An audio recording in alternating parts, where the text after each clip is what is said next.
Dan pembicaraan kita yang terakhir sampai kepada ucapan Syekhul Islam Ibn Taimiyah di halaman 303. Beliau mengatakan,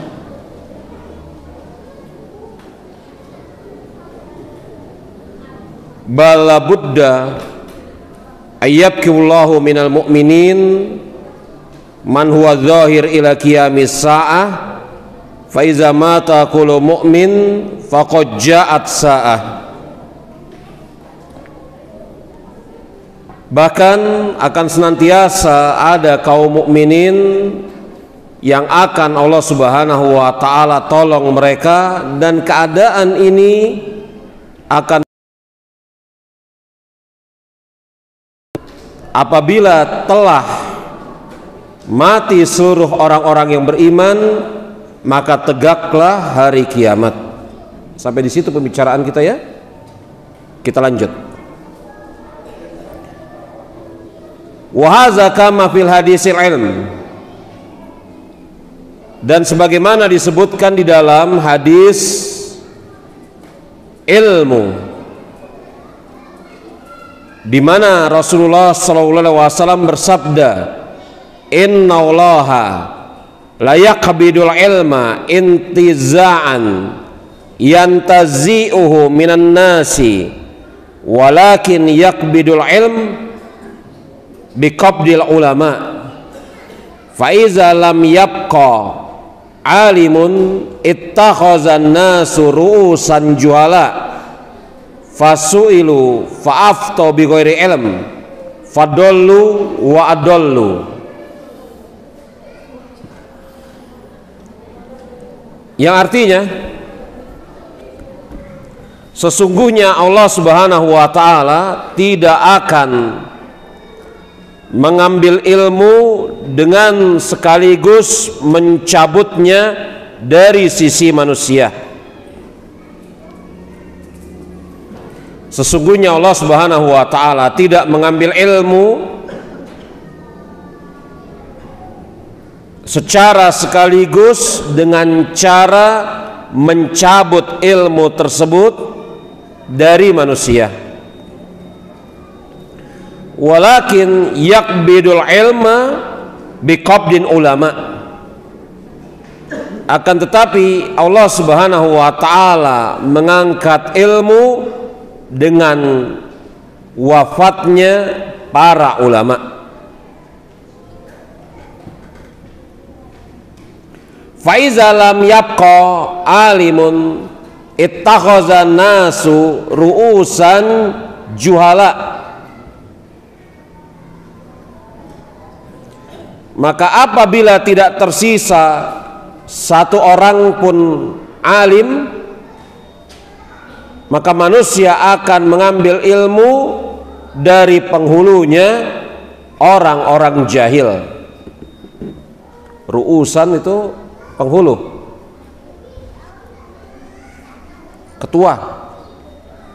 ketuanya orang-orang jahil. Fasu'ilu, mereka bertanya kepadanya, fa'aftau, dan dia berfatwa bi ghairi ilm, tanpa ilmu. Fadallu wa adallu, maka dia sesat dan mereka pun tersesat. Yakni yang berfatwa tanpa ilmu sesat, dan ketika dia berfatwa tanpa ilmu dia menyesatkan manusia. Kita baca terlebih dahulu apa kata Syekhul Islam Ibn Taimiyah. Wal hadisu masyhur fi sihahi min hadis Abdullah bin Umar min hadis Abdullah bin Amr anin Nabiyyi sallallahu alaihi wasallam. Hadis ini masyhur, berada di dalam kitab sahih dari sahabat Abdullah bin Amr bin As dari Nabi sallallahu alaihi wasallam. Iya, hadis ini dikeluarkan oleh Imam Bukhari dan Imam Muslim di dalam dua kitab sahihnya. Yakni hadis ini menjelaskan tentang bagaimana caranya Allah Subhanahu wa taala mengangkat ilmu.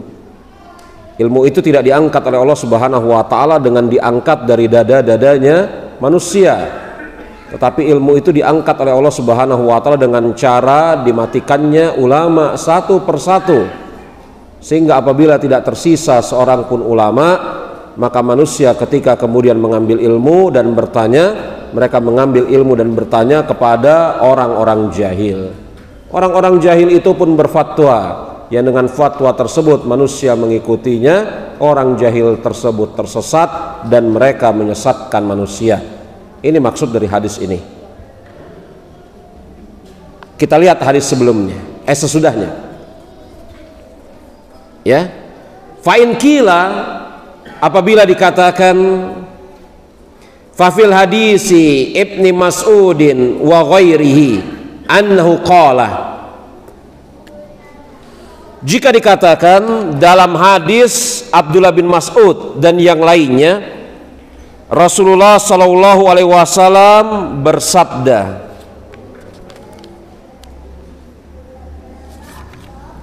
apa kata Rasulullah SAW?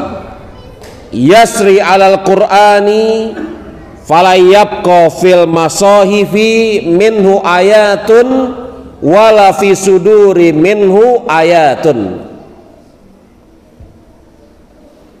Yasri alal Quran, akan lenyap Quran tersebut pada suatu malam. Yasri itu diangkat, makanya ada lafadz Isra dan Mi'raj. Diangkat, akan diangkat Al-Quran tersebut pada suatu malam.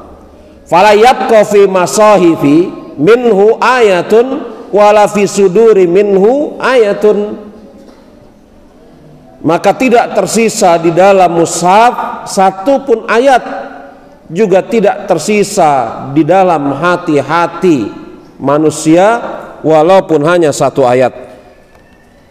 Artinya mushaf kosong, apa yang dihafal oleh manusia pun menjadi hilang, Allah angkat. Hadis ini riwayat Imam Ad-Darimi dari sahabat Abdullah bin Mas'ud radhiyallahu anhu. Hadis ini riwayat Imam Ad-Darimi dari sahabat Abdullah bin Mas'ud radhiyallahu anhu, dan hadis ini statusnya mauquf. Sanadnya berhenti kepada Abdullah bin Mas'ud. Maka hadis ini kalau secara sanad tidak marfu, sanadnya sampai ke Rasulullah. Ini adalah kalamnya Ibnu Mas'ud. Tapi kalamnya Ibnu Mas'ud sebagaimana kalamnya para sahabat di dalam perkara gaib semisal ini, maka status hukumnya marfu sampai Rasulullah. Maklum dalam ilmu hadis ya, hadis-hadis yang mauquf sanadnya sampai sahabat, akan tetapi berbicara tentang perkara gaib, maka dikatakan oleh para ulama pada hakikatnya marfu sampai kepada Rasulullah Shallallahu Alaihi Wasallam. Karena telah terjadi kesepakatan di antara para ulama, para sahabat tidak akan mungkin berbicara perkara gaib dari sisinya sendiri tanpa kemudian mendengar keterangan dari Rasulullah Shallallahu Alaihi Wasallam. Belum lagi memang ada riwayat Imam Tabrani yang menguatkannya. Tidak tersisa di dalam mushaf satupun ayat kecuali hanya lafadz apa? Allah, Allah. Betul? Iya. Kita baca terlebih dahulu ucapan Ibnu Taimiyah, wa hadza yunakid, wa hadza yunakidu hadza. Dan hadis yang pertama bertentangan dengan hadis ini, yakni hadis diangkatnya ilmu, itu bertentangan dengan hadis Al-Quranul Karim diangkat ini. Ya, di mana letak pertentangannya kira-kira? Mungkin tidak bertentangan dua hadis sahih, mungkin nggak mungkin. Di mana letak pertentangannya? Pada sebagian orang, di mana letak pertentangannya? Yang nanti didudukkan oleh Syekhul Islam Ibnu Taimiyah. Sebagian orang menganggap hadis ini, hadis yang pertama dengan hadis yang kedua bertentangan. Padahal dua-duanya sahih. Nah, kira-kira di mana letak pertentangan hadis yang pertama dengan hadis yang kedua ini di sebagian orang? Di mana? Siapa yang bisa jawab? Lalu yang kedua? Sahih. Kelihatannya ada pertentangan ya.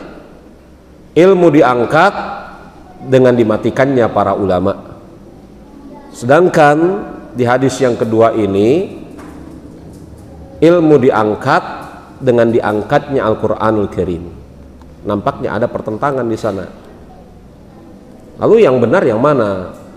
Cara Allah Subhanahu wa taala mengangkat ilmu itu apakah dengan mewafatkan para ulama atau mengangkat Al-Qur'anul Karim?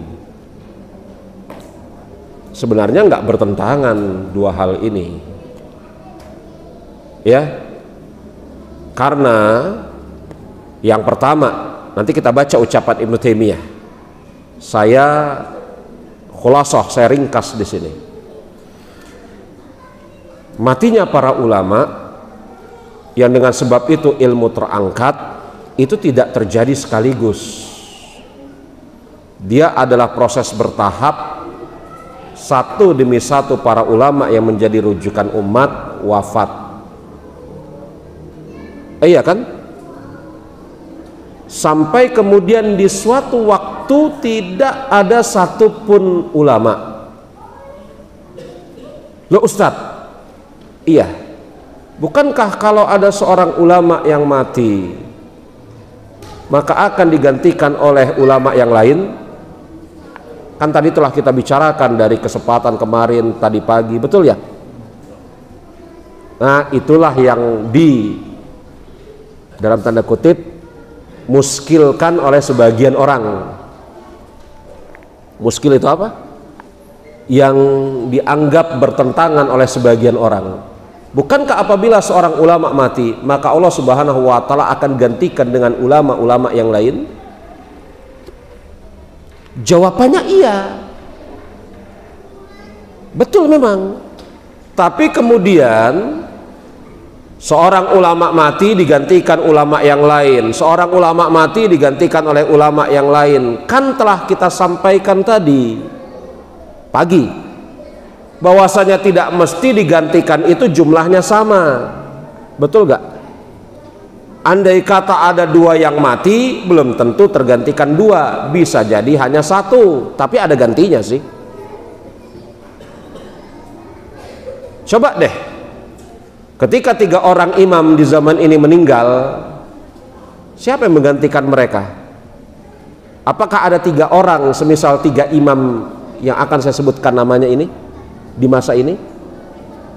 Bin Bas, Ibnu Utsaimin, Al-Albani, bahkan orang keempat Muqbil bin Hadi bersamaan di akhir tahun 99 awal tahun 2000, deketan matinya. Lalu setelah 4 orang ini mati, apakah ulama sama sekali tidak ada? Ada, ulama-ulama yang baru pun ada, betul? Tetapi apakah ulama-ulama yang ada dan baru ini bisa menggantikan keimaman mereka berempat? Nah itu, iya kan? Ada, tapi keadaannya sampai sekarang belum kita jumpai. Ada mungkin yang mendekatinya, iya kan? Tapi keimaman mereka berempat ini sampai sekarang, siapa yang menggantikan Syekh Albani?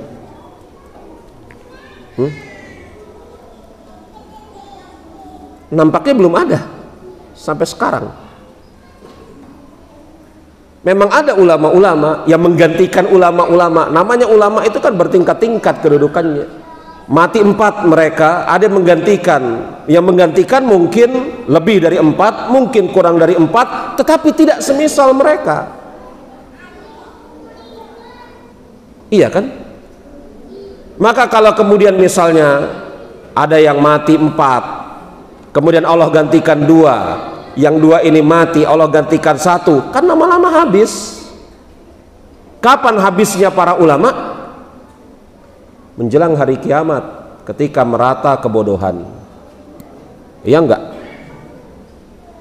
Jadi di hadis yang sesungguhnya Allah Subhanahu wa taala tidak mengangkat ilmu dengan cara mematikan dengan cara mengangkatnya dari hati para manusia, tetapi dengan cara mematikan para ulama. Ini proses yang terjadi secara bertahap. Coba deh dibayangkan, pada zaman para sahabat seluruh mereka ulama, seluruh manusia pada zaman sahabat ulama. Bayangkan, walaupun tingkatan mereka berbeda-beda, tapi mereka semua ulama, ulamanya umat ini. Kemudian tabi'in, tidak semua para tabi'in ulama, ada yang menjadi rujukan, ada yang tidak, walaupun mereka generasi yang utama. Terus berkurang terus, sampai zaman sekarang. Maka makin lama makin sedikit para ulama, sehingga tidak tersisa satupun, dan itulah akan tegak hari kiamat yang dibarengi dengan apa? Terangkatnya Al-Quranul Karim. Nah begitu, maklum ya. Makanya Ibnu Taimiyah menjelaskan, lihat, ini hadis gak bertentangan, kata Ibnu Taimiyah. Wahaza, sebagian orang mengatakan hadis ini dengan hadis yang tadi bertentangan. Wahaza yunakid haza, hadis ini dengan hadis yang tadi bertentangan. Kila, dikatakan laisa kazalik, nggak seperti itu urusannya, nggak ada pertentangan di antara dua riwayat ini. Fa inna qabdal ilm laisa qabdal Quran, karena sesungguhnya diangkatnya ilmu itu bukan diangkatnya Al-Quran. Ini dua hal yang berbeda, dua hal yang berbeda. Kalau diangkatnya Al-Quran kapan? Sesaat sebelum hari kiamat, betul ya? Adapun diangkatnya ilmu dengan sebab dimatikannya para ulama telah terjadi semenjak zaman dahulu kala dan terus terjadi sampai hari kiamat, sehingga tidak tersisa satupun ulama. Itulah datangnya hari kiamat. Ini gak bertentangan. Jadi ini berbicara tentang dua hal yang berbeda. Proses pengangkatan ilmu dengan pengangkatan Al-Quran itu dua hal yang berbeda, ditinjau dari proses kejadiannya, waktunya, caranya. Maklum? Maka kata Ibnu Taimiyah, fa innal qabdal ilm laisa qabdal Quran. Maka ini tidak bertentangan, karena diangkatnya ilmu itu bukan diangkatnya Al-Qur'anul Karim. Mana dalilnya? Bidalil hadis akhar, dengan dalil hadis yang lain. Dengan dalil hadis yang lain. Hadis yang lain ini ya adalah hadis yang dikeluarkan oleh Imam Ibnu Majah. Hadis yang lain ini adalah hadis yang dikeluarkan oleh Imam Ibnu Majah. Ya.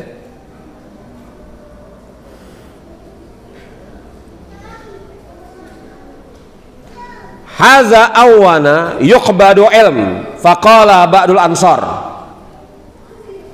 di mana Rasulullah SAW bersabda, haza awanun yuqbadul ilm, ini adalah saat-saat dicabutnya ilmu. Ini adalah saat-saat dicabutnya ilmu. Faqala ba'dul ansor, maka berkata salah seorang ansor. Ini satu hadis yang sama ya, saya potong-potong menerjemahkannya. Wa kaifa yuqbadu wa qad qara'nal Qur'an wa aqra'nahu nisa'ana wa abna'ana. Wahai Rasulullah,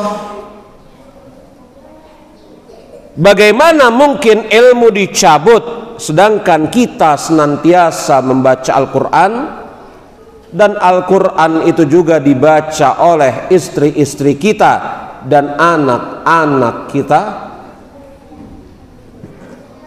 Jadi Rasul mengatakan inilah saat dicabutnya ilmu. Inilah saat dicabutnya ilmu itu merujuk kepada hadis yang mana? Karena ada dua hadis nih. Ketika Rasul mengatakan inilah saat dicabutnya ilmu, ini merujuk kepada hadis yang mana? Hadis yang pertama atau yang kedua? Pertama. Fokus ya ikhwan ya. Kita lagi bicarakan dua hadis kan. Inilah saat dicabutnya ilmu, yakni dicabut dengan cara dimatikannya para ulama. Inilah saat dicabutnya ilmu. Seorang Ansar mengatakan, bagaimana dicabut ilmu ya Rasulullah? Bukankah kita masih membaca Al-Quranul Karim? Al-Quranul Karim itu dibaca oleh istri-istri kita dan anak-anak kita. Artinya apa? Salah seorang sahabat Ansar itu merasa heran, kok bisa-bisanya dicabut ilmu padahal pada saat itu Al-Quran masih dibaca. Maklum ya. Apa kata Rasulullah SAW? Lihat ini. Sakilatka ummuk in kunta la ahsibuka lamin afqahi ahlil madinati aw laysat tauratu wal injilu inda yahud wa nasara famaza yukhni anhum.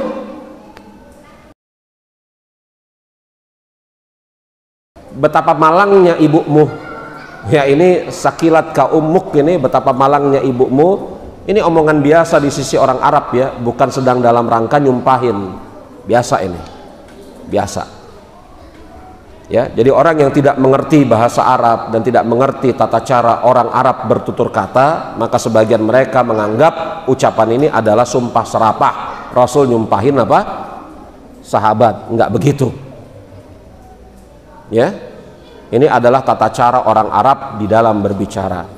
Persis orang Arab itu sering sekali mengatakan wallahi taullahi billahi. Wallah, saya mau keluar nih menuju ke masjid. Wallah.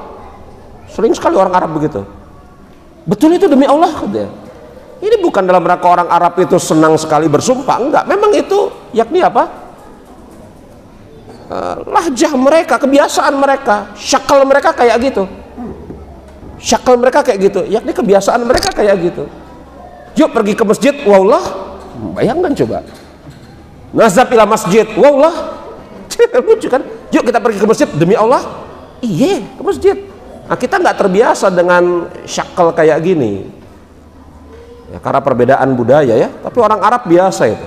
Sakilat ummuk taribat yadak, itu biasa itu ya. Kalau diterjemahkan dalam bahasa kita kesannya nggak enak. Ibumu sedih melahirkan dirimu, tanganmu belepotan lumpur, kan nggak bagus kalau diterjemahkan dalam bahasa kita. Tapi syakal orang Arab itu biasa. Apa kata Rasulullah kepada salah seorang di antara sahabat Ansar ini? Sakilat ka ummuk, sedih ibumu melahirkanmu. Nah, itu kalau kita terjemahkan. Tapi sekali-kali jangan dianggap bahwasanya ini celaan Rasul kepada sahabat tersebut. In kunta la ahsibuka lamin afqahi ahlil Madinah. Selama ini kata Rasulullah Shallallahu Alaihi Wasallam, saya mengira bahwasanya engkau termaksud di antara orang yang paling fakih dari kalangan ahli Madinah. Nah ini lagi-lagi yakni apa? Syakal cara orang Arab berbicara. Iya kan? Sebagaimana Rasulullah SAW mengatakan begini. Tidaklah suatu saat di dalam kuburan kalian akan ditanya oleh malaikat Munkar dan Nakir. Rasul mengatakan itu di hadapan para sahabat. Umar bertanya kepada Rasulullah Shallallahu Alaihi Wasallam, ya Rasulullah, ketika kita ditanya oleh Munkar dan Nakir itu, apakah Allah Subhanahu Wa Taala mengembalikan akal dan kesadaran kita, mengembalikan akal dan kesadaran kita? Begitu ya? Apa kata Rasulullah? Iya wahai Umar, sebagaimana keadaan engkau pada saat ini. Apa kata Umar? Fafihi fajhar, di mulut tuh malaikat akan saya sumpal sama batu. Ah itu biasa orang Arab itu. Hah? Itu kalau artinya diartikan secara apa namanya? Secara letterlek, fafihi fajhar, mulut tuh malaikat akan saya sumpal batu. Bukan begitu. Maknanya apa? Akan saya usahakan untuk memberikan jawaban yang tepat sehingga malaikat tidak akan bertanya lagi. sebagaimana orang mulutnya dimasukin batu nggak bisa goyang-goyang lagi. Nggak percaya? Coba saja. Nah, begitu. Itu syakal orang Arab seperti itu. Akan saya sumpal batu itu mulut malaikat. Bukan berarti kemudian betul-betul Umar bin Khattab akan menyumpal malaikat Munkar dan Nakir di mulutnya batu. Dan Rasul diam. Rasul tidak mengingkari ucapan Umar bin Khattab, karena ucapan itu memang nggak mungkar. Kalau ucapan itu mungkar, ya Umar, bertakwa engkau kepada Allah. Masa engkau hendak menyumpal mulut Munkar dan Nakir dengan batu? Kalau ucapan itu munkar, ya berarti ucapan itu tidak mungkar. Loh, artinya kok begitu Ustaz? Ya itu syakal kebiasaan orang Arab, memang kayak gitu. Biasa itu mengalir di lisan-lisan mereka. Ya. Maka ya kita ya mungkin agak janggal kalau mendengarnya. Ingatkan kalau sudah masuk waktu Isya untuk kita azan terlebih dahulu. Belum? Belum. Maka kemudian Rasulullah SAW mengatakan, aku kira kamu adalah orang yang paling faham di antara penduduk Madinah. Kemudian Rasul mengatakan, aulaisa Tauratu wal Injilu indal Yahud wa Nasara? Bukankah engkau melihat orang-orang Yahudi dan orang-orang Nasrani pada hari ini di sisi mereka ada kitab Injil dan Taurat? Di sisi mereka, orang-orang Yahudi, orang-orang Nasrani pada saat itu ada kitab Injil dan Taurat. Famaza yukhli anhum? Lalu apa manfaatnya kitab Taurat dan Injil itu di sisi mereka?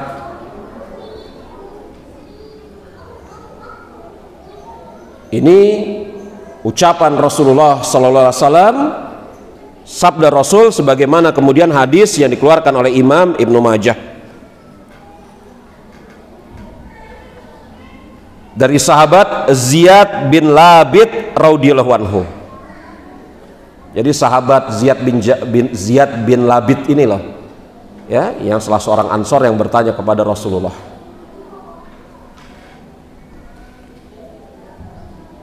Jadi keberadaan Taurat dan Injil di sisi orang Yahudi dan Nasrani, mereka baca, mereka sampaikan, mereka syiarkan pada zaman itu tidak membawa manfaat atas apa-apa, tidak membawa manfaat apapun atas mereka. Makanya Rasul mengatakan, apakah itu membawa manfaat atas mereka? Lanjut ucapan Syekhul Islam Ibnu Taimiyah, fatabayyana annal mujarrad baqa'ah hifzil kitab la yu'jibu hadza ilma la siyama anal qur'ani yaqra'uhul munafiq wal mu'min wa yaqra'uhul ummi allazi la ya'lamul kitab illa amanihi.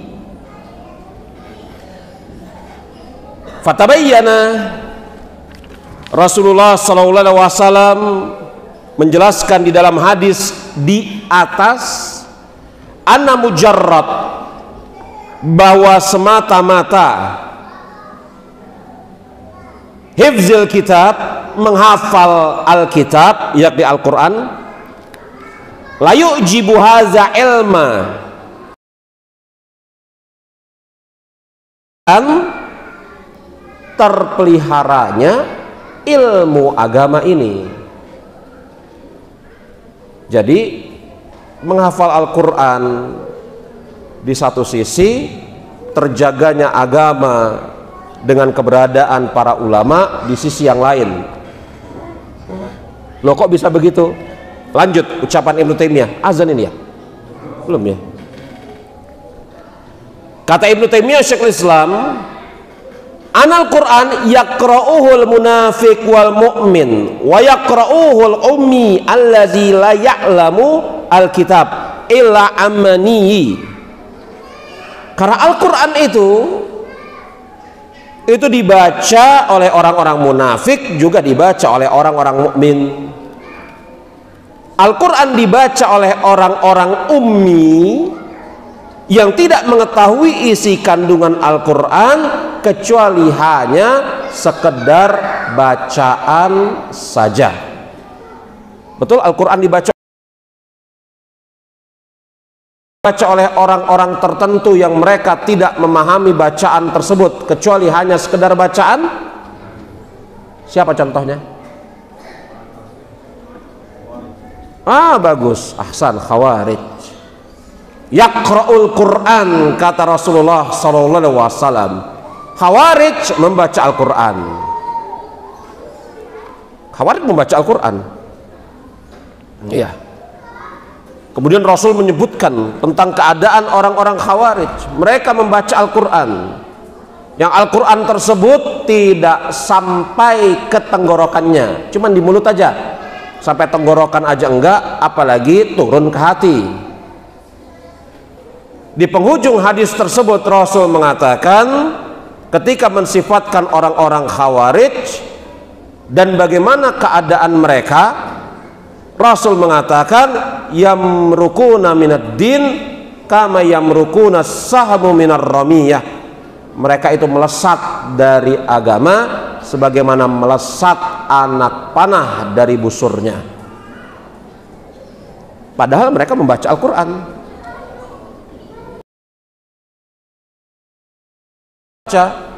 Makanya ketika Abdullah bin Abbas radhiyallahu anhuma bermunazarah bersama pembesar Khawarij, Abdullah bin Abbas diutus oleh para sahabat untuk berdiskusi dengan orang-orang Khawarij. Maka Abdullah bin Abbas mengatakan, ayat-ayat yang kalian bawa Allah subhanahu wa ta'ala tujukan kepada orang-orang kafir, akan tetapi kalian sematkan kepada kaum muslimin.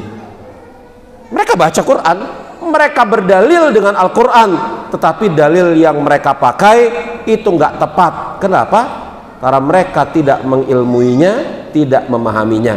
Jadi membaca Al-Quran, menghafal Al-Quran di satu sisi, mengilmui, memahami, mengamalkan Al-Quran sisi yang lain. Baik, lanjut. Ya.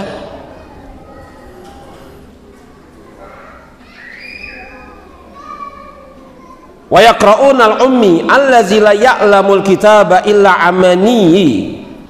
Dan Al-Quran itu dibaca oleh orang-orang yang ummi, yang tidak mengerti isi kandungan Al-Quran kecuali hanya sekedar huruf-huruf saja.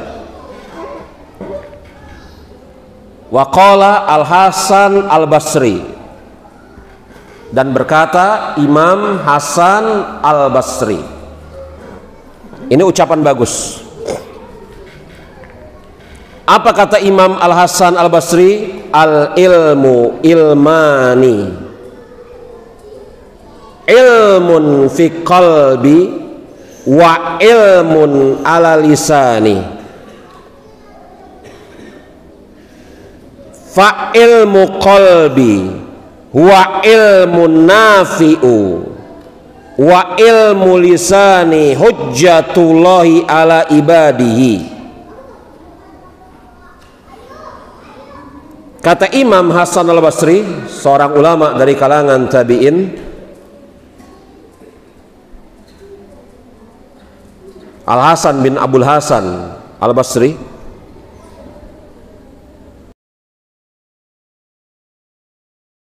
al-ilmu ilman, ilmu itu ada dua bentuk. Ilmu fi qalbi, ilmu yang ada di dalam hati, wa ilmu ala lisani, dan ilmu yang ada di lisan, yakni lisannya, ilmu yang ada di lisan. Fal ilmu qalbi huwa ilmu nafi', dan ilmu yang ada di dalam hati adalah ilmu yang bermanfaat. Wa ilmu lisani hujjatullahi alal ibadihi, adapun ilmu yang hanya sekedar di lisan, maka hujjah Allah atas hamba-hambanya.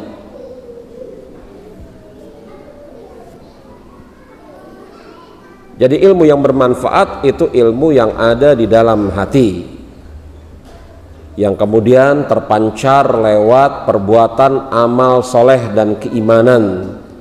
Adapun ilmu yang sekedar diucapkan, kan iman apalagi amal, maka itu tidak membawa manfaat, tetapi hujjah Allah atas hamba-hambanya. Makanya Rasulullah SAW mengatakan dalam hadis riwayat Imam Muslim, Al-Quran hujjatul laka au alaika. Al-Quran itu hujah engkau di hadapan Allah atau akan menghujat dirimu di hadapan Allah. Kapan Al-Quran menjadi hujah kita di hadapan Allah? Kata Imam An-Nawawi, kalau Al-Quran tersebut kita baca, kita amalkan, kita praktekkan, maka Al-Quran akan memberikan syafaat bagi mereka. Tapi Al-Quran itu apabila tidak dibaca, tidak dipahami, tidak diamalkan, maka Al-Quran akan menghujat kita di hadapan Allah Subhanahu wa Ta'ala. Ucapan indah dari Imam Hasan Al-Basri rahimahullahu ta'ala. Faiza qabbadallahul ulama baqiya man yaqra'ul Qur'an bila ilm. Lanjut. Apabila Allah Subhanahu wa Ta'ala wafatkan para ulama, maka yang tersisa orang-orang yang membaca Al-Quran dan tidak mengetahui ilmu yang terdapat di dalam Al-Quran tersebut. Jadi hanya sekedar membaca. Fayasri alaihi min masahifi wasudur. Kalau sudah seperti ini keadaannya, yakni suatu saat ketika Al-Quran itu hanya dibaca dan satu pun sudah tidak ada ulama, maka kemudian Al-Quran tersebut akan Allah Azza wa Jalla angkat dari mushaf-mushaf dan dari hati-hati manusia. Jadi hadis 2 tadi tidak diangkatnya ilmu dengan sebab wafatnya para ulama, dan ini proses yang terjadi terus menerus sampai mendekati hari kiamat, sehingga tidak tersisa seorang pun ulama, walaupun pada saat itu manusia masih membaca Al-Quranul Karim. Keadaan tersebut, ada orang-orang yang membaca Al-Quranul Karim tanpa memiliki ilmu dan tidak tersisa satupun ulama, maka pada saat yang dekat dengan itu Al-Quran diangkat dari mushaf atau dari hafalan, maka tegaklah apa? Kiamat. Makanya para ulama memasukkan hadis diangkatnya ilmu sebagai tanda-tanda kiamat kecil, iya kan? Dan diantara bentuk tanda-tanda kiamat kecil, dia telah, sedang, atau akan terus-menerus terjadi.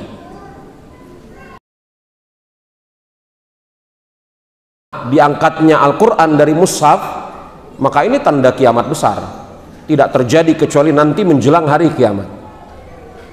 Makanya antum jemaah, jangan lupakan, ya ini sekedar sesuatu yang mungkin antum anggap lucu-lucuan, ya, tapi di balik lucu-lucuan ini ada makna yang hendak saya sampaikan kepada antum.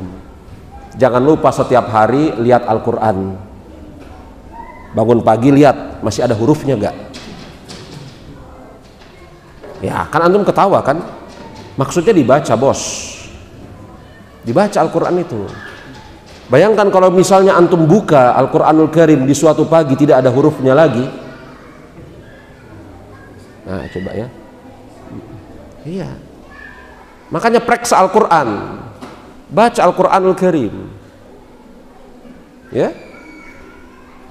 Bayangkan suatu saat kalau kita buka Al-Quran, suatu saat ada manusia yang membuka Al-Quran di waktu pagi hari, dia tidak jumpai huruf-hurufnya, itu tegak hari kiamat. Maka untuk berjaga-jaga, buka Al-Quran setiap hari. Itu maksud saya gitu loh. Ya. Tayyib. Lanjut. Azan? Khair insyaallah ta'ala. Kita jeda terlebih dahulu, azan. Kita selesaikan, masih ada 3 paragraf lagi. Setelah itu insyaallah kita buka tanya jawab dan baru kita mengerjakan sholat isya. Wallahu a'lam. Ya.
Assalamualaikum warahmatullahi wabarakatuh.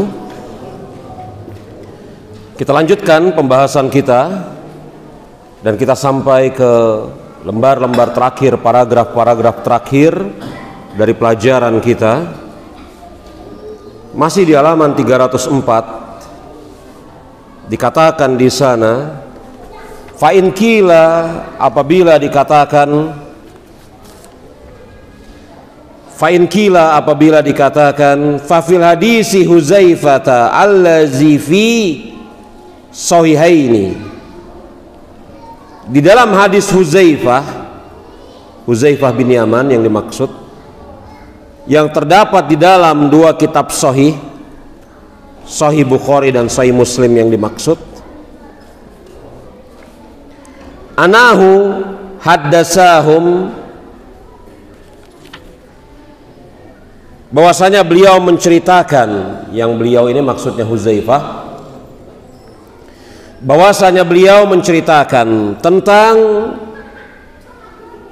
al-qabdil amanah, diangkatnya amanah.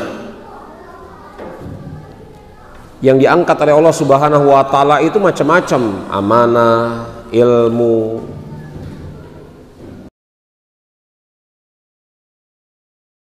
betul? Iya.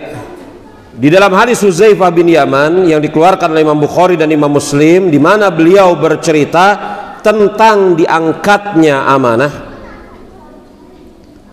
Ar-rajula yanamu naumata fatuqbadu amanatu min qalbihi fayazzalu atharuha misla athari majli kajamri dahrajtahu ala rijlik fatarahu muntabiran wa laysa fihi syai'un. Di dalam hadis yang dikeluarkan oleh Imam Bukhari dan Imam Muslim dari sahabat Huzaifah bin Yaman tentang diangkatnya amanah, beliau mengatakan, jadi hadis ini panjang.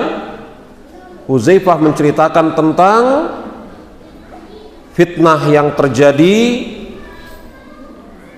Kemudian di dalam hadis tersebut beliau menceritakan bahwasanya Rasulullah SAW bersabda, seseorang sedang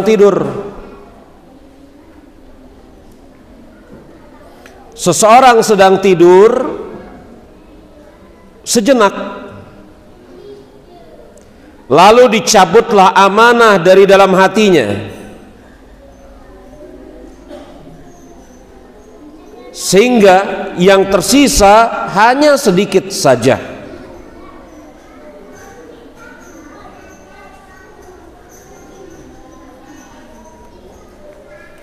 Lalu dia tidur lagi sejenak, maka dicabutlah amanah di dalam hatinya, sehingga bekasnya hanya berupa titik-titik saja.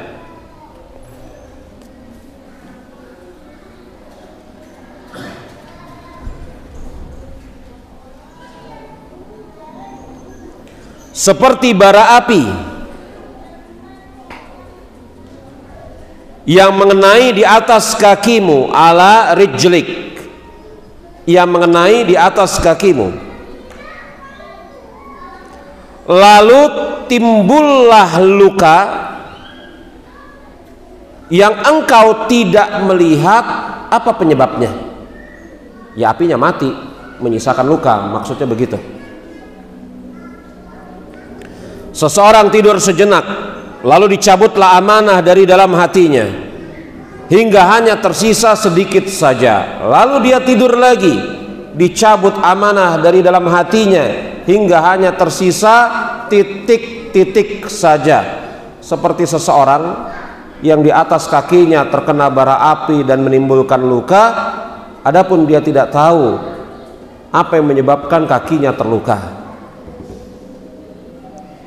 Dia tidak melihat apa yang menyebabkan kakinya terluka karena apinya sudah hilang gitu loh. Ya. Ini hadis sahih riwayat Imam Bukhari dan Imam Muslim. Ya.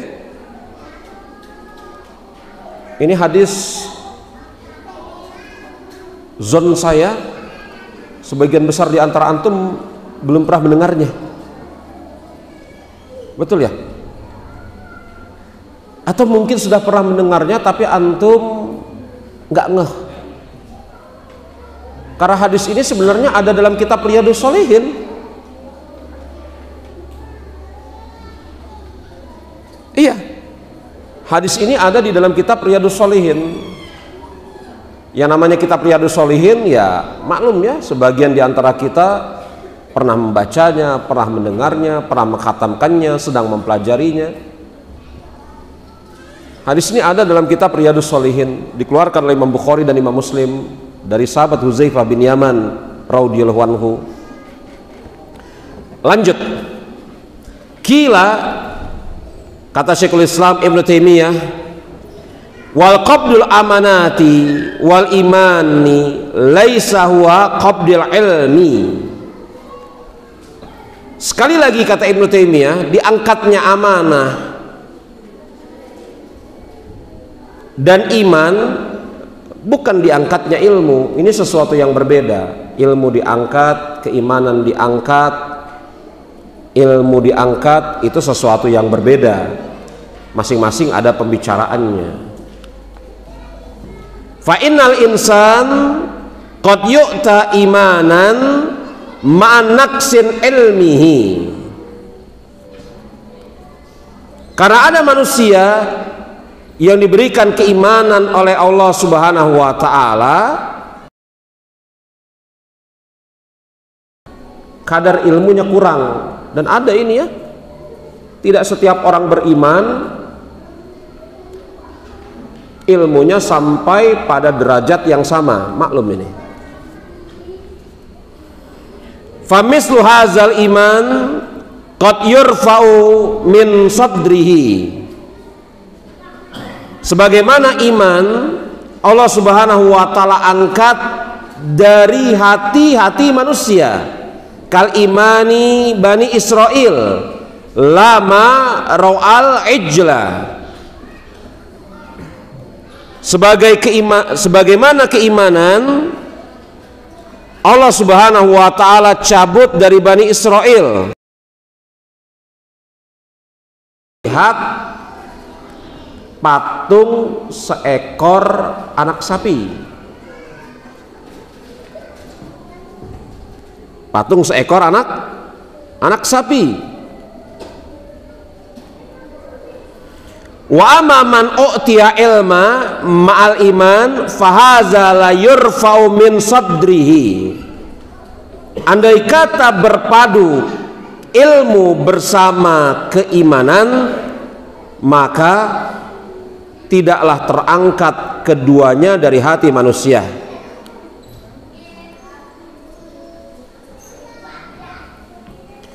Yakni orang-orang yang mengumpulkan ilmu dan iman di dalam hatinya, maka itu tidak akan dicabut oleh Allah Subhanahu wa ta'ala.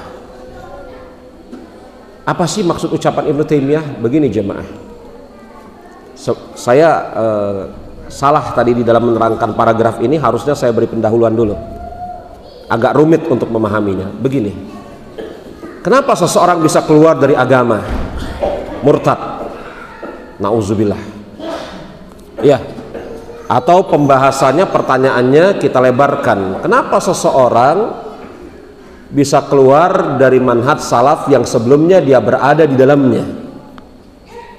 Iya kan? Maka di antara jawabannya, sebagaimana diucapkan oleh Syekhul Islam Ibnu Taimiyah, terkadang sebagian orang diberikan keimanan akan tetapi kurang ilmunya. Telah kita sebutkan tadi, sebagaimana keimanan ini bisa diangkat dari dalam. Kalau seperti ini keadaannya, maka sangat mungkin iman tersebut diangkat dari hati orang-orang tersebut. Gimana sih cara saya menerangkannya? Sangat mungkin seseorang diberikan keimanan tetapi ilmunya kurang, nakes ilmunya kurang. Kalau seperti ini keadaannya begitu ya, maka sangat mungkin keimanan dari orang tersebut akan diangkat, dicabut oleh Allah Subhanahu wa ta'ala. Mana contohnya? Apa contohnya? Hah? Apa? Enggak, jangan jauh-jauh. Yang barusan tadi kita baca. Hah? Bagus. Bani Israel kenapa? Mereka beriman kepada Allah dan Nabi Isa, Nabi Musa. Iya, beriman kan? Beriman, tetapi ilmu mereka kurang. Maka ketika mereka melihat patung seekor anak sapi, berhubung ilmu mereka kurang, Allah cabut keimanannya. Itulah maksud Syekhul Islam Ibnu Taimiyah. Maka kenapa keimanan seseorang itu bisa diangkat oleh Allah Subhanahu wa ta'ala? Banyak faktornya, di antaranya ada nakes, kekurangan di dalam ilmunya. Ya enggak? Bisa dipahami ya sampai di sini ya? Makanya kata Syekhul Islam Ibnu Taimiyah, wa amma man utiya ilma ma'al iman, adapun seseorang yang dianugerahi ilmu yang baik lagi keimanan yang sempurna, fahaza la yurfa'u min sadrihi, maka keimanan atas orang ini tidak akan Allah Azza wa Jalla angkat. Kalau ini dibawa kepada makna mengapa seorang yang telah menisbatkan diri kepada manhaj salaf suatu saat keluar dari manhaj salaf, maka pada saat dia menisbat dan meyakini bahwasanya manhaj salaf itu adalah manhaj yang benar lagi sempurna, tidak dia sempurnakan dengan pengilmuan yang benar. Paham ini sampai di sini? Jadi begini, orang-orang yang berada di atas manhaj salaf, gak usah dijawab pertanyaan saya. Semisal antum, insyaallah ta'ala saya hukumi antum zahir. Adapun antum misalnya mubtadi atau segala macam, itu urusan antum di hadapan Allah. Saya hukumi antum zahir aja.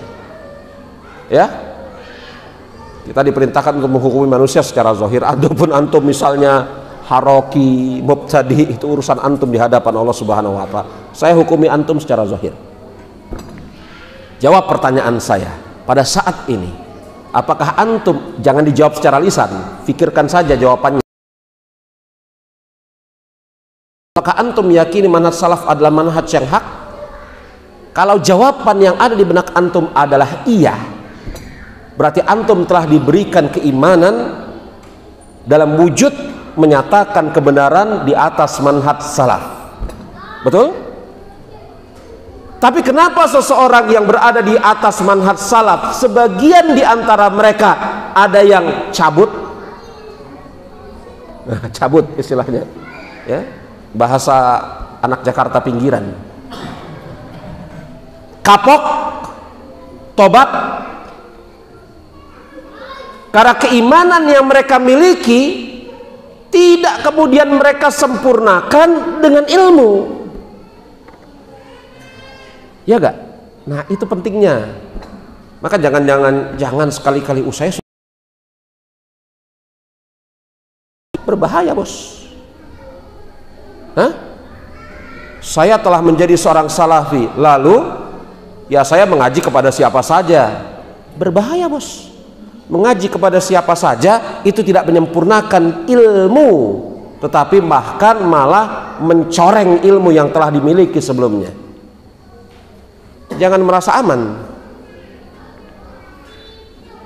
Bani Israel beriman kepada syariat Isa, kepada syariat Musa, tapi mereka tidak mendidik diri mereka di atas ilmu yang sahih.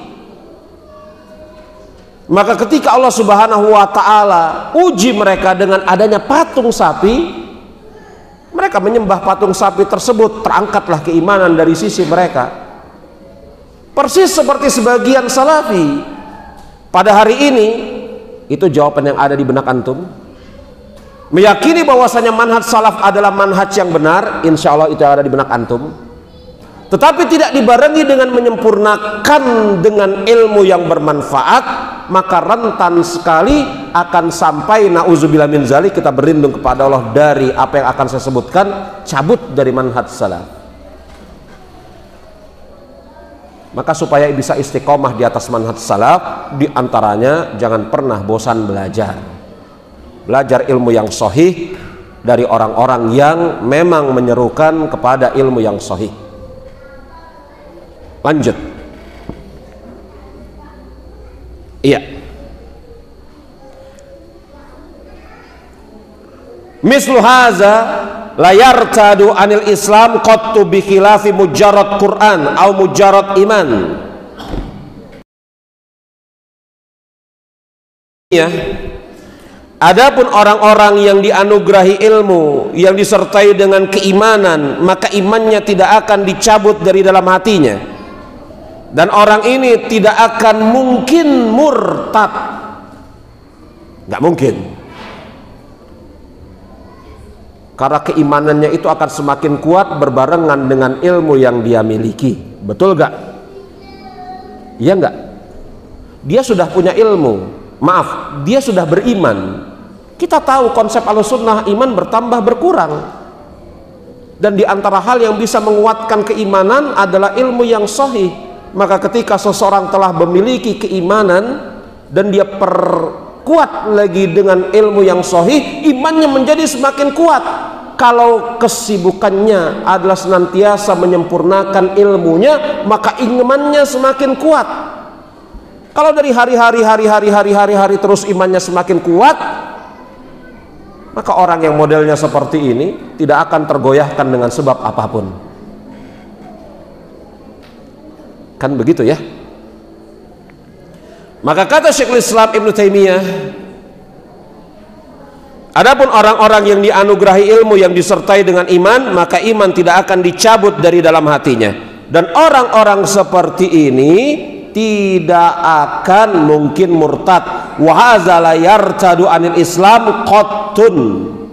Orang-orang seperti ini tidak akan mungkin murtad dari agama Islam. Iya, janji Allah itu. Allah telah berjanji atas orang-orang yang beriman dan beramal soleh bahwasanya dia akan menjaganya. Di antara bentuk penjagaan Allah terhadap orang-orang yang beriman dan beramal soleh adalah Allah tidak akan biarkan dia kemudian berpaling. Kan begitu. Lanjut. Bi khilafi mujarrad Quran atau mujarrad iman. Berbeda kedudukannya dengan orang yang semata-mata hanya membaca Al-Quran, tidak dibarengi dengan keimanan. Oh iya, baca Quran. Orang-orang munafik baca Quran, tapi tidak dibarengi dengan keimanan. Au mujarrad iman, atau hanya sekedar keimanan, dia tidak berusaha menyempurnakan keimanannya dengan ilmu yang bermanfaat. Fa inna hadza qad yartafi'u. Orang yang modelnya seperti ini sangat mungkin keimanannya diangkat. Fa hadza huwa waqi', dan ini betul-betul terjadi. Orang-orang Khawarij itu sangat meyakini kebenaran Al-Quran. Sampai mereka punya syiar apa? Siapa yang tidak berhukum dengan hukum Allah yang ada dalam Al-Quran kufur. Iya kan? Keyakinan mereka terhadap Al-Quran di dalam bab itu sempurna dalam tanda kutip. Bukan sempurna betul-betul sempurna ya. Sempurna dalam tanda kutip. Kalau ada dalam tanda kutip berarti ada masalah di situ kan? Tapi karena mereka tidak mengilmui Al-Quranul Karim secara benar, keimanan mereka yang nampaknya sempurna dalam tanda kutip tersebut keliru. Kan begitu.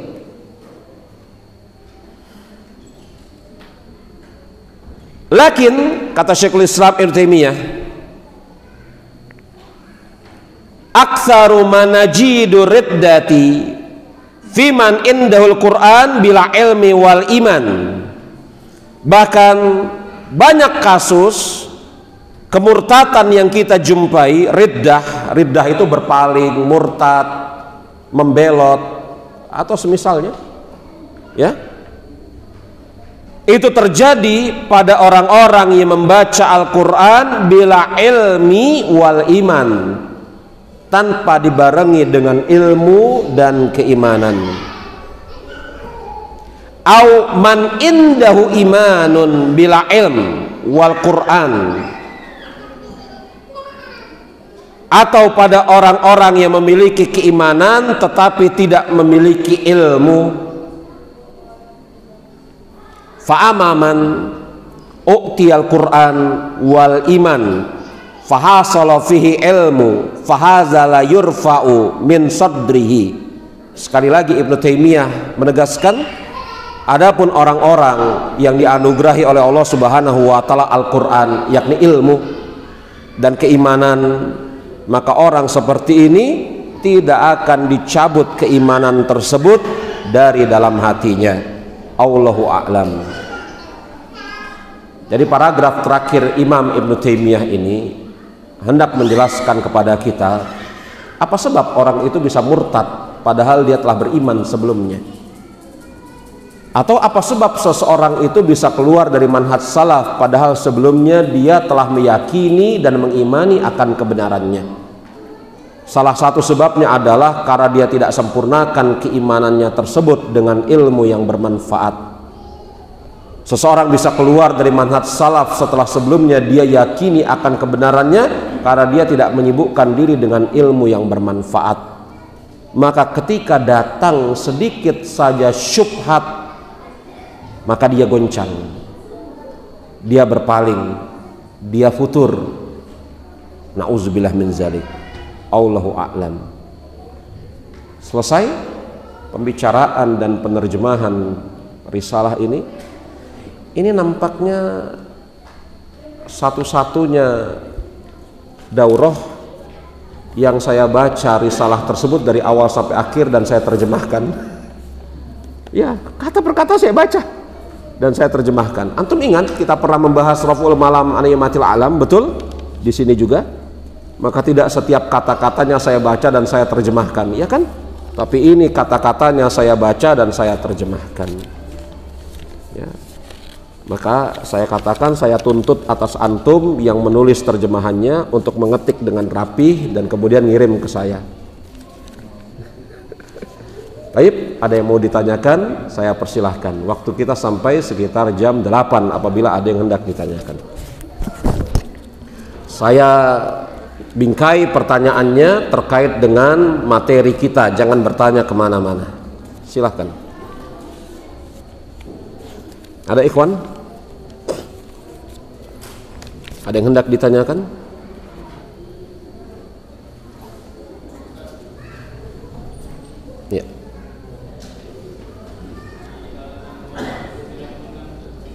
Hah? 200, Masya Allah, jauh banget kita mundurnya. 200, taib, lanjut.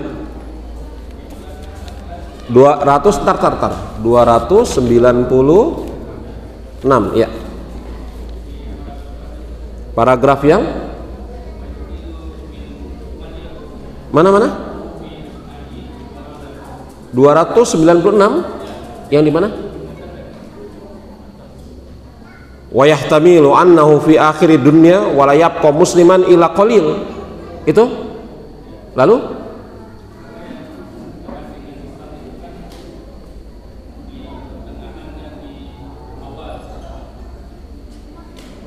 iya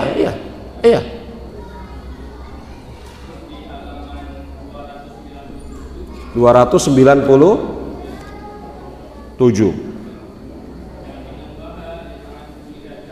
Mana? Innallaha, betul. Fi ra'si kulli mi'ati sanna man yujadidu laha dina. Ya, lalu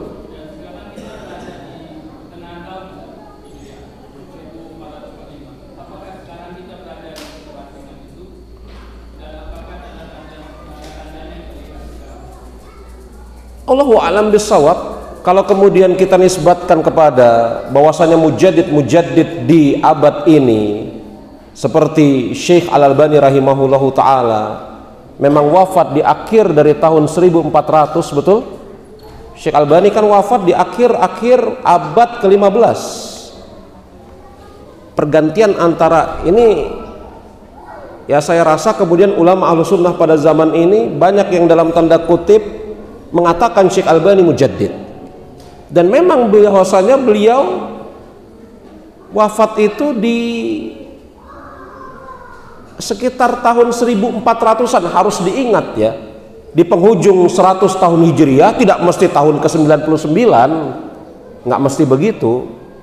Jangan terbayang di penghujung 100 tahun maka pada tahun 98, misalnya 1498, kita siap-siap menunggu mujaddid ini siapa yang muncul. Enggak begitu. Tapi dari 100 tahun itu, di penghujung 100 tahun, mungkin setahun, 2 tahun sebelumnya akan muncul seperti itu. Umar bin Abdul Aziz tidak lahir di tahun 20, wafat tahun 50. Dia lahir tahun 61, wafat tahun 101, 61 atau 63 lah, begitu ya. Nah, di penghujung itu memang seperti itu. Nah, kalau konsekuensi terhadap hadis mujaddid itu kita terapkan kepada kita ini sekarang berada di tahun 1400 berapa? 1445, maka mujaddid yang akan muncul memang tidak dekat-dekat kita. Nanti di penghujung abad ini. Tapi alhamdulillah generasi sekarang ini yang masih hidup sudah barang tentu sempat menjumpai mujaddid yang hidup di abad lalu. Menjumpai ini dalam artian kita sezaman ya, karena nggak ada di antara kita yang pernah bertemu Syekh Albani. Nggak ada ya, tapi kita sempat sezaman dengan Syekh Albani, iya kan? Nah begitu. Tapi untuk yang abad besok, ya mungkin sebagian besar di antara kita sudah apa? Sudah lewat. Apa lewat? Mati. Iya kan? Ya, sekarang tahun 1445, berarti penghujung tahun itu masih 55 tahun lagi. Wah, sebagian dari antara kita mungkin sudah lewat itu ya. Begitu. Tapi tahun kemarin, akhir-akhir abad kemarin kita masih menjumpai, ya minimal saya lah masih jumpa lah ya. Gitu. Begitu. Maka memang seperti itu. Allahu a'lam bishawab. Iya. Ada lagi ikhwan? Jadi apakah kita sekarang berada di masa keterasingan kalau dipandang sebagai rentang 100 tahun? Jawabannya sangat mungkin. Apakah kita sekarang berada di masa sedikitnya ilmu di rentang 100 tahun? Ingat ya, yang ditanya oleh Al-Akh tadi rentang 100 tahun. Bukan rentang dari diutusnya Rasul sampai hari kiamat, kan begitu ya. Yang beliau tanyakan adalah rentang 100 tahun. Apakah kita sekarang sedang berada di rentang Apakah kita pada rentang 100 tahun ini berada di dalam masa di mana meredup sinar-sinar keislaman? Jawabannya sangat mungkin. Saya telah katakan tadi, siapa yang bisa menggantikan 4 orang ini? Dan antum tahu Syekh Abdul Muhsin Al-Abbad sakit-sakitan, a'immah Syekh Saleh Fauzan sakit. Coba kalau Baqiyatus Salaf seperti Syekh Abdul Muhsin, Syekh Saleh Fauzan, Syekh Rabi meninggal, siapa yang menggantikan mereka? Ini kan Baqiyatus Salaf fi hazihil zaman. Habis kan? Hah? Ini orang-orang yang saya sebutnya 3 orang ini kita sering dengar beritanya, beliau sakit, beliau Syekh Abdul Muhsin berhenti sudah ngajarnya dari Masjid Nabawi, udah nggak ngajar lagi karena sakit-sakitan. Coba tuh, 90 tahun usianya. Begitu juga Syekh Rabi, begitu juga Syekh Saleh Fauzan. Tadinya banyak itu rame, ada Syekh Albani, Syekh Saleh Fauzan, Syekh Rabi, Syekh Mukbil, Syekh bin Bas, Syekh, berkurang 4 orang meninggal. Hah? Nah ini nih. Lalu siapa yang menggantikan mereka? Nggak jumpa kita. Tapi nanti mungkin menjelang 100 tahun terakhir dari abad ke-15 ini mungkin ada. Iya kan? Dan tanda-tandanya ada sih sebenarnya. Tanda-tandanya ada. Tapi belum sampai kepada derajat a'immah yang tadi loh yang saya sebutkan.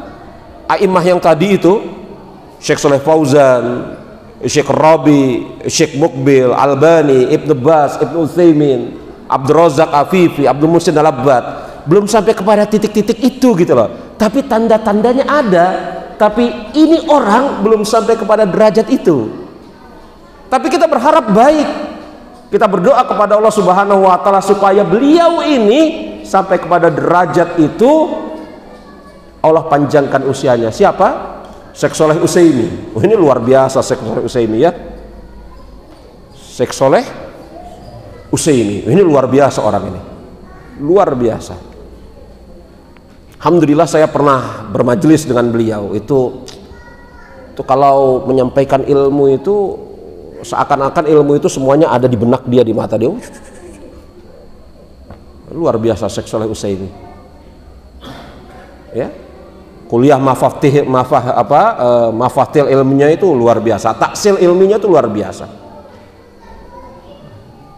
Tapi kan kalau kita mau jujur, Syekh Saleh Utsaimin belum sampai kepada derajat semisal Syekh Ibn Bas, iya kan? Tapi ada. Maka yang namanya optimisme itu jangan pernah hilang. Ada, bibit-bibitnya ada. Seperti Syekh Abdul Salam Asy-Syu'air,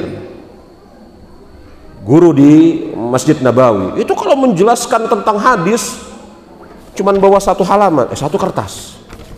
Kalau ngajar di Masjid Nabawi ba'da maghrib itu cuman bawa 1 kertas, kecil lagi kertasnya. Saya penasaran, bawa apa Syekh? Kecil kertasnya. Antum ketik Abdul Salam Syu'air, kecil kertasnya. Menjelaskan risalah Imam Ibn Abi Daud ila ahli Mekah, surat Imam Abu Daud kepada penduduk Mekah. Itu bukan surat cinta atau curhat, enggak. Tapi orang-orang Mekah bertanya kepada Imam Abu Daud, bagaimana metodologi Imam Abu Daud menyusun kitab Sunan Abu Daud. Maka Imam Abu Daud balas dengan surat. Begitu. Asy-Syaikh menjelaskan itu tanpa membaca kitabnya, hafal dia kitabnya, dan menjelaskan segala macam ilmu hadis yang terkait dengan penjelasan Imam Abu Daud hanya bermodalkan 1 lembar kertas kecil lagi. Koceh. Wah, itu betul-betul mengherankan itu. Di antara keajaiban zaman. Ya, kita berdoa kepada Allah agar Allah Subhanahu wa taala membangkitkan orang-orang semisal Syekh bin Baz, Syekh Utsaimin, Syekh Al-Albani. Dan tanda-tandanya ada, optimis ikhwan. Ada tanda-tandanya. Syekh Saleh Utsaimin, Asy-Syu'air dan yang lainnya. Ya. Baik.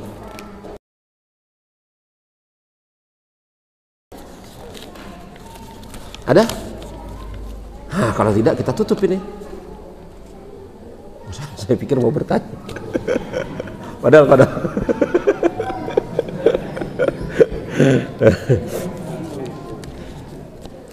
Mengangkat tangan seperti itu adab yang bagus.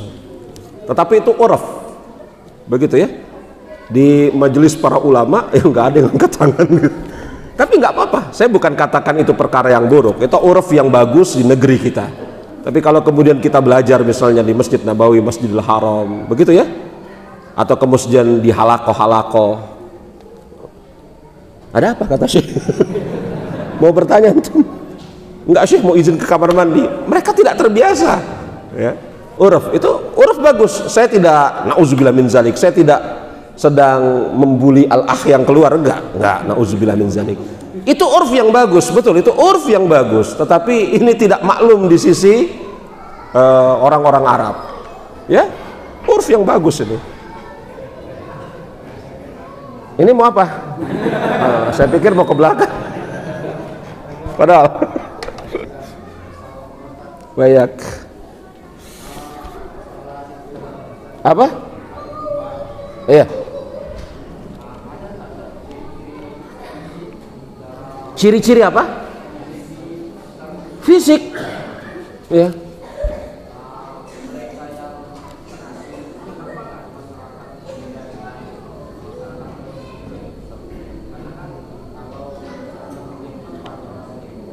Hah?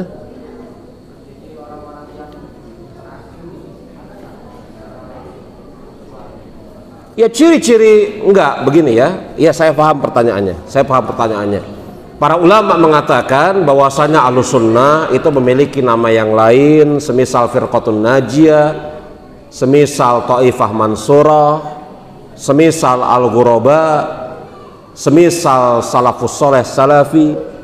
Maka Al-Ghuraba itu adalah nama lain atas Ahlus Sunnah wal Jamaah. Makanya para ulama semisal Syekh Rabi' bin Hadi Al-Madkhali hafizahullahu ta'ala itu pernah membantah tulisan Salman Al-Audah. Seingat saya Salman Al-Audah atau siapa ya, kayaknya Salman Al-Audah, yang membedakan antara Taifah Mansurah, Firqatun Najiyah dan Al-Ghuraba. Seingat saya Salman Al-Audah. Ya, saya tarik ucapan saya. Ada seseorang, mungkin si fulan tadi, yang membedakan antara, coba antum googling siapa yang membedakan antara, langsung kasih tahu ke saya. Langsung bisa saya koreksi kalau saya salah di majelis ini. Ada seseorang yang membedakan antara Taifah Mansurah, Ahlus Sunnah wal Jamaah, Firqatun Najiyah dan Ghuraba. Ya, yakni Ghuraba itu beda dengan Firqatun Najiyah, beda dengan Taifah Mansurah. Siapa? Ahlus Sunnah itu beda dengan Firqatun Najiyah, beda dengan Taifah Mansurah, beda dengan Al-Ghuraba. Beda. Ini kelompok-kelompok yang berbeda. Ucapan orang ini berbahaya, mengesankan bahwasanya apa? Pengikut ajaran Rasul sejati terkelompok-kelompok. Ahlus Sunnah beda sama Salafi, beda sama Firqatun Najiyah, beda sama Taifah Mansurah, beda. Padahal pengikut ajaran sejati Rasulullah SAW diikat dengan satu kesatuan. Mereka berpegang teguh kepada Al-Quran dan As-Sunnah di atas pemahaman salafus soleh. Makanya dibantah oleh Syekh Rabi' bin Hadi Al-Madkhali dalam bukunya Ahlus Sunnati wal Jamaah Taifatul Mansurah. Siapa?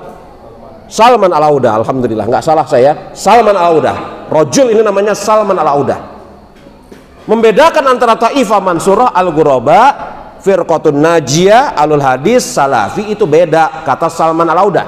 Betul? Dirad oleh Syekh Rabi. Rad Syekh Rabi bagus banget. Bagus. Syekh Rabi bin Hadi Al-Madkhali membantah tulisan tersebut dalam satu buku tebal. Dan bantahannya Masya Allah luar biasa. Jadi kalau ditanya apakah ada ciri-ciri secara tampilan zahir dia adalah seorang ghuraba, maka jawabannya ya sebagaimana ciri-ciri Ahlus Sunnah secara zahir.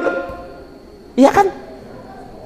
Karena ghuraba dengan Ahlus Sunnah ya sama saja, karena muncul dari lisan yang sama Rasulullah ketika Rasul sedang bukan menyarankan, kalau menyarankan kok merekomendasikan. Ini bagus. Ketika Rasul sedang merekomendasikan mana golongan yang selamat, terkadang Rasul katakan ahlus sunnah, terkadang beliau katakan ma'ana alihi yaum wa ashabi al jamaah, terkadang Rasul mengatakan firqatun najiyah, terkadang Rasul mengatakan al-ghuraba, terkadang Rasul mengatakan ta'ifah mansurah. Rasul mengatakan kalimat-kalimat seperti itu. Ini dalam tanda kutip oknumnya, orangnya ya itu juga. Maka kalau ditanya apakah ada ciri-ciri khusus dari al-ghuraba, maka jawabannya itulah ciri-ciri al-sunnah. Selesai kan? Sudah. Iya. Oh enggak, ciri al-sunnah dengan ghuraba beda. Nah, jatuh kepada bid'ahnya Salman Al-Audah. Saya harus lengkapi ya, karena ntar ada yang Salman dipotong videonya, maksudnya Raja Salman. Kacau ya. Hari gini jemaah, gara-gara video bisa diperkarakan ya kan. Makanya harus saya lengkapi, gara-gara si Salman Al-Audah. Jangan Salman dipotong ya. Baik, sama gitu, jadi nggak ada bedanya. Baik, ada lagi jemaah, satu lagi mungkin. Apa? Oh iya, diizinin. Afan, kalau kemudian aneh jawab nggak diizinin, gimana reaksi antum? Nggak, ini soft talk bercanda, padahal.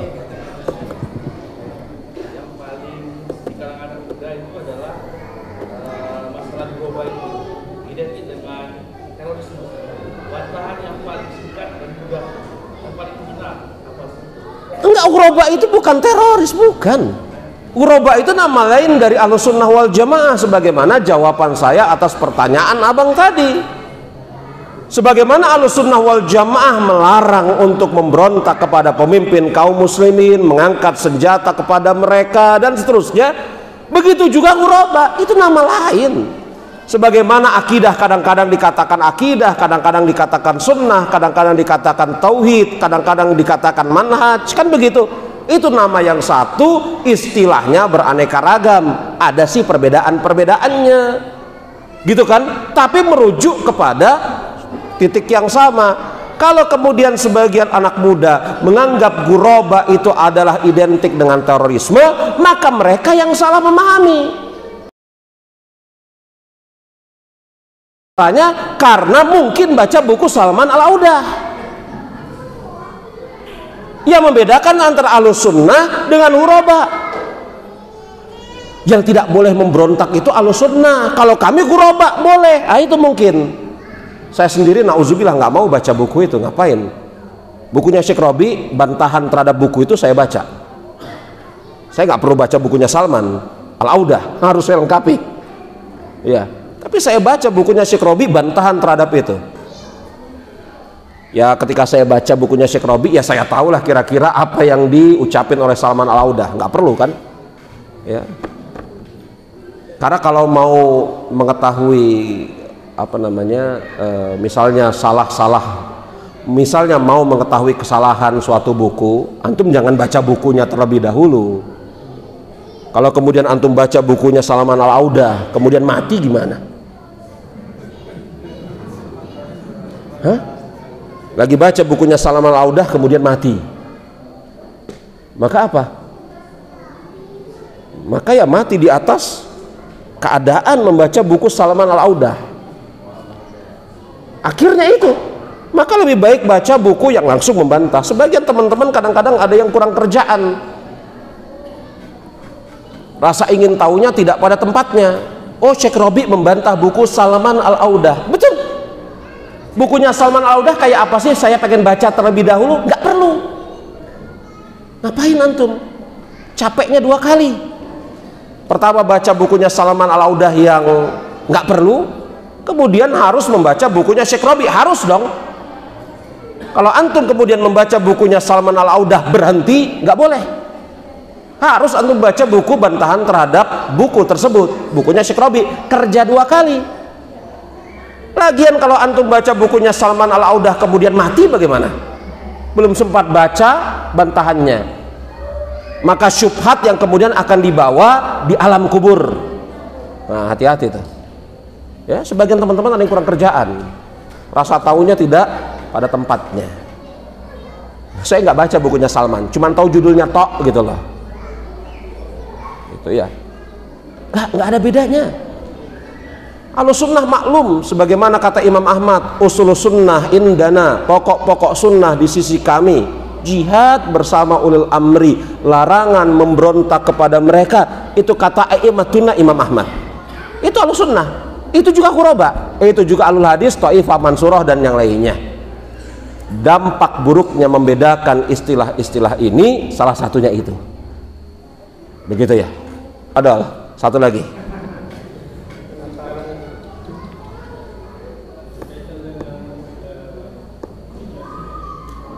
Apa? Betul.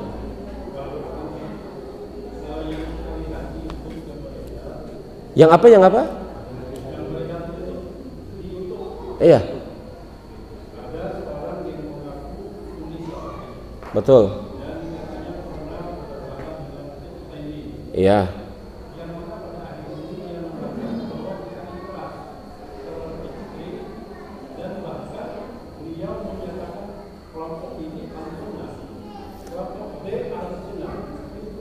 Saya tahu orangnya. Saya pernah bertemu puluhan kali sama orang itu.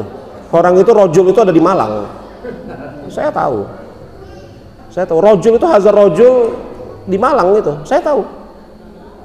Jangankan orangnya, saya pernah bertamu ke rumahnya pada saat dia masih istiqomah lurus. Saya pernah bertamu di rumahnya, makan roti Maryam di rumah dia, rojul itu. Tahu saya. Tahu saya.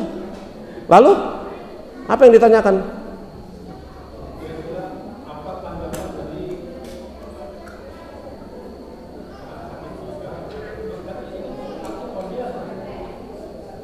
Saya tidak tahu tanggapan dari asatizah kita ya, karena ini kan ketika mengatasnamakan asatizah seakan-akan saya adalah juru bicara resmi mereka. Ini bahaya kan? Tapi saya sudah memperingatkan teman-teman, ada seorang teman kita yang ada di kota Bengkulu pernah bertanya kepada saya, dia dari Malang. Dia dari Malang, dia bertanya kepada saya tentang laki-laki ini, rojul ini. Ini kejadian 10-15 tahun yang lalu. Orang ini dulu di Bengkulu, teman kita ini di Bengkulu, kerja di Bengkulu, alumni STAN, bertanya kepada saya katakan orang ini ada titik-titik yang mengkhawatirkan, rojul ini ada titik-titik yang mengkhawatirkan, mudah-mudahan dia bertobat. Tapi tambah kacau keadaannya. Ini saya sampaikan 15 tahun yang lalu kepada orang ini, kepada teman kita ini, alumni STAN yang ada di Bengkulu. Kurang lebih sekitar mungkin 10-15 tahun yang lalu saya sampaikan gitu. Ada hal-hal tertentu yang mengkhawatirkan dari orang ini, itu sudah dibaca dan kita rasakan belasan tahun yang lalu. Tapi kan kita punya husnudzon, mudah-mudahan itu zillah, ketergelinciran beliau, yang bersamaan dengan itu apabila dikabarkan beliau rujuk atau minimal beliau ya bertobat kepada Allah, keadaannya semakin baik. Tapi makin lama makin seperti itu. Jangankan melihat videonya di YouTube, saya pernah makan roti Maryam di rumahnya. Saya tahu rumahnya di Malang di mana. Itu kan maksud antum? Iya, rumahnya di Malang saya tahu. Nomor teleponnya kalau belum berubah saya punya. Iya. Baik. Saya sudah peringatkan kepada sebagian teman-teman terhadap orang ini dari 10 tahun lebih yang lalu. Syahidnya teman-teman Bengkulu, di antara mereka yang orang Malang, orang Surabaya, saya peringatkan. Karena mereka kalau liburan pulang ke Malang, pulang ke Surabaya, saya peringatkan, hati-hati sama orang ini. Saya harus disclaimer ya, orang ini bukan Ustadz Agus Hasan Basori, hafizahullahu ta'ala. Entah antum pikir ini Ustadz Agus Hasan Basori. Ustadz Agus Hasan Basori ala manhaj haq insyaallah ta'ala. Ya, ini harus saya sampaikan. Karena Ustadz di Malang itu kan macam-macam. Ya. Baik. Ustadz Agus Hasan Basori ala manhaj haq insyaallah ta'ala. Hah? Siapa? Iya, itu bahaya kan? Nanti antum pikir saya lagi membicarakan Ustadz Agus Hasan Al-Basori. Enggak, itu asatizah kita itu. Ya, alaman haj salimah insyaallah ta'ala. Bukan beliau. Siapa lagi yang antum sebutkan Ustadz Malang yang ada di benak antum selain Ustadz Agus Hasan Basori? Sebut namanya, saya bilang enggak atau iya, atau saya diam gitu lah. Yang pasti bukan Ustadz Agus Hasan Al Basori, betul? Ya. Kalau beliau ala manhaj salimah insyaallah taala. Ya. Begitu. Betul ya? Jangan dipelintir ini. Abu Asma ngomongin Ustadz Agus Hasan Basori, nauzubillah. Enggak ya. Enggak. Bukan beliau. Langsung saya kasih sajalah inisialnya ASH. Nah, bukan selain itu. ASH. Ya? Begitu. Allahu a'lam bissawab. Taib, subhanakallahumma wa bihamdika asyhadu an la ilaha illa anta astaghfiruka wa atubu ilaik. Alhamdulillahirabbil alamin. Assalamualaikum warahmatullahi wabarakatuh.